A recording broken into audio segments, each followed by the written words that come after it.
बीड जिल्ह्यातील मस्साजोग गावचे सरपंच संतोष देशमुख हत्या प्रकरण गेल्या काही दिवसांपासून चर्चेत आहे।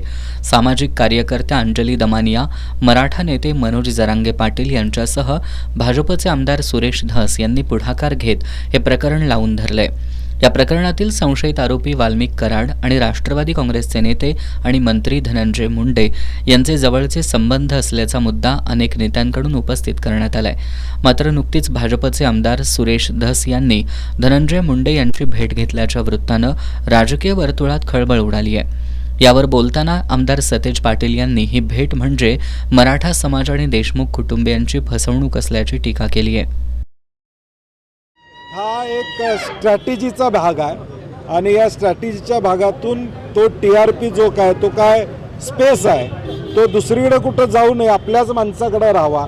म्हणजे कृत्य करणारी त्यांचेच, त्याला विरोध करणारी सत्ताधाऱ्यांचे आपण बघितलेलं आहे। मराठा आंदोलनामध्ये देखील या पद्धतीचं अर्ध मंत्रिमंडळ एका बाजूला, अर्ध मंत्रिमंडळ एका बाजूला, शेवटी तो मुद्दा दुसरीकडे जाऊ नये हा प्रयत्न आहे। मला वाटतं ही सुरेश धसांची भेट ही मराठा समाजाची फसवणूक आहे, संतोष देशमुखांच्या कुटुंबियाची फसवणूक या ठिकाणी।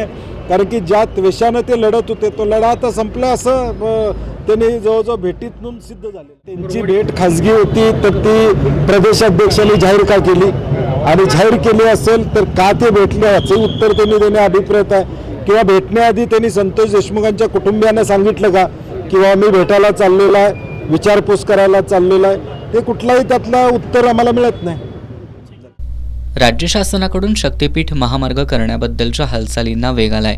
याबाबत विचारलं असता हा प्रकल्प कॉन्ट्रॅक्टर धार्जिणा असून त्यांच्या हितासाठी हा प्रकल्प रेटण्याचा प्रयत्न सरकार करत असल्याचा आरोप आमदार पाटील यांनी केलाय। समर्थनात बैठक होते याचा अर्थ काय? सरकारची भूमिका या संदर्भातली पॉझिटिव्ह याचा अर्थ। 2013च्या भूसंपादन कायद्यामध्ये अशा लिनियर प्रोजेक्ट्सना सवलती दिलेल्या आहेत। त्यामुळं इम्पॅक्ट असेसमेंट, एन्व्हायरमेंटचा काय परिणाम, झाडं किती तोडली जातील, शेतीचं काय नुकसान होणार आहे याचा विचार सरकार करणार नाही। हा रेटून नेण्याचा प्रकल्प आहे। आम्हाला कळत नाही, नागपूर रत्नागिरी हायवे असताना या हायवेची गरज काय? सांगोला असू दे, सोलापूर असू दे, या जिल्ह्यामध्ये ज्या शेतकऱ्यांच्या जमिनी नागपूर हायवेसाठी गेलेल्या आहेत त्यांच्याच जमिनी पुन्हा जात आहेत, ही वास्तवता यामध्ये। पहिल्यापासून आम्ही म्हणतो हा कॉन्ट्रॅक्टर धार्जिण प्रकल्प आहे आणि त्यामुळे कॉन्ट्रॅक्टरांच्या हितासाठी हा प्रकल्प केला जातो।